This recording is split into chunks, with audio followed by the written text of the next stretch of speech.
right, so it's Wednesday, 17th of March 2020, and really the newspaper stands are, filled with a lot of stories. I mean, from the tragic Apam incident where 13 children drowned, to issues happening in Parliament.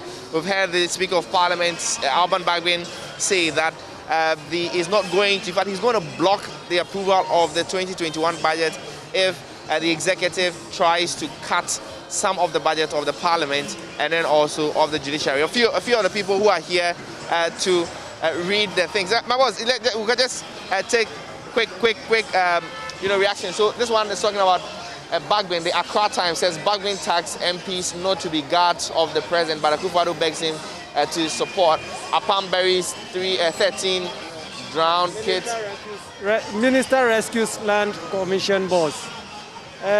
This issue of land sale in Accra, in fact, gun lands and the sale of gun lands has become an issue. It's been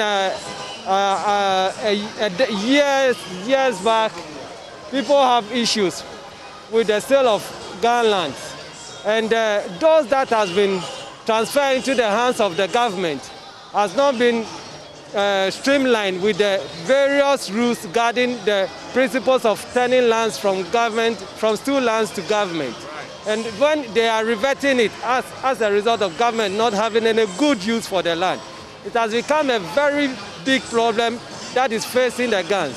And I believe that with Abu in office, if he's going to make any strides in his office to become a hallmark for him himself, I would advise him to go back and sit down with the Ghana traditional office, the council, and sit down with them, and they come out, draw a modality, a plan, a roadmap that will lead them in the sale of lands to individuals and the apportionment of lands to the government.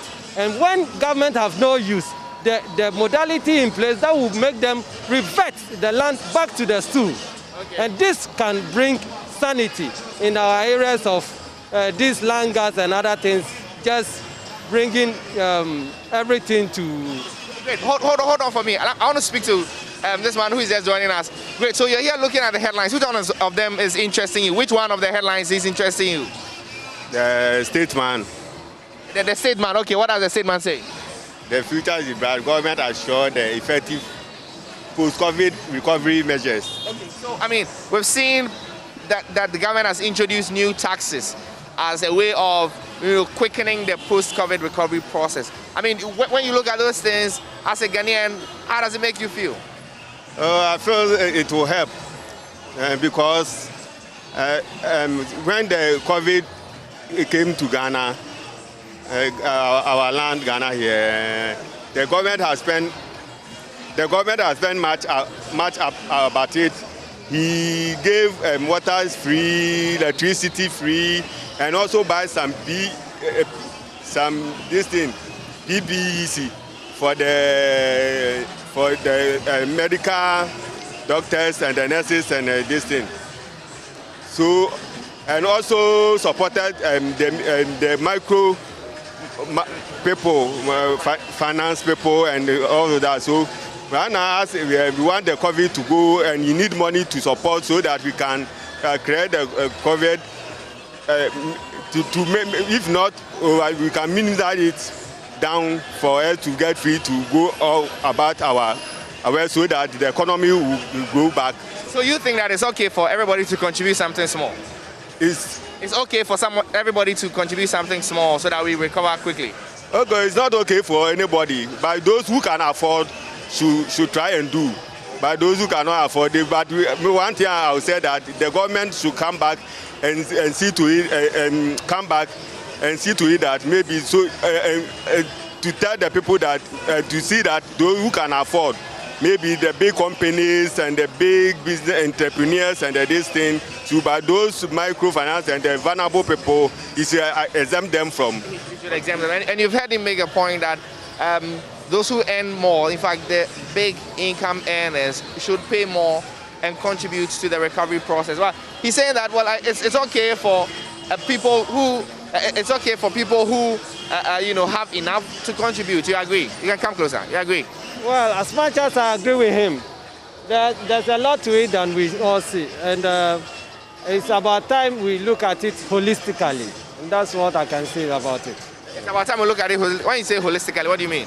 That we bring all stakeholders on board and discuss it dispassionately, and then we can find amicable solutions to it. Well, we know that budget, which introduced the taxes and so on and so forth, that will essentially put us on a path to recovery, is being threatened of a block in Parliament. The Speaker says that if you cut down the budgetary allocation to the legislature and the judiciary, he's not going to allow it to pass through. And in fact, the Accra Times is saying begging tax MPs not to be guard dogs of the president. And that's essentially what we are dealing with.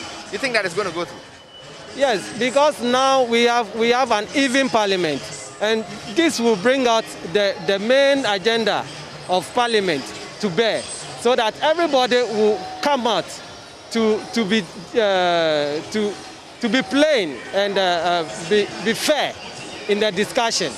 This will not have to do with political imbalance. This will come as a fair ground for everybody to put in input from his constituents. A direct question. Everybody seems to be taking a pinch. So as a regular Ghanaian, you're going to pay 5.7% more when you go and buy petroleum products. You're going to pay a sanitation levy, you're going to pay pollution levy, you're going to pay COVID-19 levy and so on. Now, all the regular Ghanaians are paying something. That means you're losing a bit. Yeah. I mean, shouldn't it also start from Parliament and the judiciary when, for instance, they take some budget cuts also? I am saying that Parliament, as we have now, is the solution to everything. Because now it's not going to be, the eyes have it. No, it's going to be a clean discussion. You see, where there's the opportunity for you to defend whatever you are saying, that is where you have to do it well. Because if you are not able to convince your colleagues, they can never vote for you. And I believe this time around it's not going to be a and the ASIV. Well, we've seen with the approval of the ministers that even though what you're saying, it seems to be the case on paper, eventually all the ministers, even some of those who were threatened not to be approved, got approved anyways. But you saw the swing in votes. Yeah. People from even their own parties were able to vote for the others. Yeah. So that it means that this time around it's not going to be purely political. It's going to be a fair ground for everybody to put in his quota. Okay, that's your understanding of it. So do you want Parliament to take budget cuts or not? I am all for it. You are all for Parliament taking budget cuts? To come out and discuss it holistically. Okay, great. Let me ask you also, are you up for Parliament taking budgetary cuts? So the President sent a budget and says that based on what Parliament has presented, he cannot afford 190 million Ghana cedis and that, and so he's cut it out. Do you think that we should allow that to go through? Oh, I think it shouldn't allow it to go through. They have to cut it. Because if the executives and the judicial and the the legislator, I think what they have is better than, because in Ghana here, the vulnerable people are more than those technocrat people. So I think they should accept, so that if it cut their money down, they can get some to help our other people, especially the vulnerable people. So the Parliament should just agree to take care of it? Yes, they have to agree to what the President is saying. So interesting views, but let's wrap it up with some discussion on the APAM situation. 11 of them were buried yesterday. I mean, quite tragic, don't you think? It is, but how can you... that is the kind of country we are. There are no rules guarding anything. People get up and do whatever they want to do. The place they went, there should be guards there to guard the place. And they should see their intention for going there.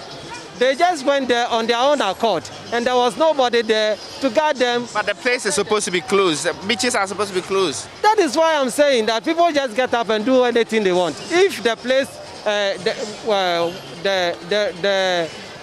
what the government has put in place, that nobody should visit any beaches, and there are security men guarding the place, will somebody have the access to go and even swim? So that is why we say there's lawlessness everywhere. Well, it could be you next time sharing your thoughts. That was From the Stands with Manuel Karanting. We take a bit of a breather. When we return, we come your way with Showbiz.